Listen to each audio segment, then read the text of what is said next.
Rajkot મનપા general board પહેલા સંકલન સમિતિની બેઠક મળી। આ બેઠકમાં વર્ષો જૂની મનપાની પરંપરા તૂટી હતી। સામાન્ય રીતે મનપામાં વર્ષો જૂની પરંપરા મુજબ સ્ટેન્ડિંગ કમિટી ચેરમેનની અધ્યક્ષતામાં સંકલનની બેઠક મળતી હતી, પરંતુ આ બેઠકમાં મેયરની અધ્યક્ષતામાં બેઠક મળી। આ બેઠકમાં મહાનગરપાલિકા ખાતે વિરોધ પક્ષના નેતા વશરામ સાગઠિયા તેમજ સાથી કોર્પોરેટર કોમલ ભારાઈ દ્વારા પ્રતિકાત્મક વિરોધ નોંધાવવામાં આવ્યો।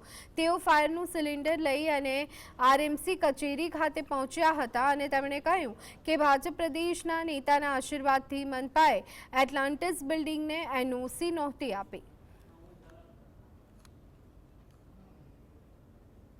અંદર ટીઆરપી ગેમ ઝોન થયા પછી 3 લોકોના મૃત્યુ થયા છે।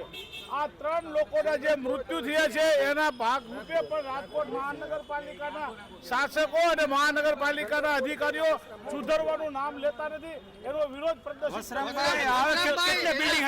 બિલ્ડિંગમાં આગ લાગી છે, એમાં પદાધિકારીઓ પાર્ટનર છે એવી વાત છે, એટલે ફરિયાદ નથી થતી કે કોઈ કાર્યવાહી નથી થતી। આજે મેં પ્રેસના મીડિયાના બધા મિત્રોને હું એક વિનંતી સાથે કહું છું કે રાજકોટના નહીં પરંતુ પ્રદેશના મોટા ગજાના ભાજપના નેતાઓના આશીર્વાદ અને એની સાંઠગાંઠ કે એની કઈ ભાગીદારી જે હિસ્સેદાર છે એના હિસાબે ત્યાં 3 લોકોના મૃત્યુ થયા છે।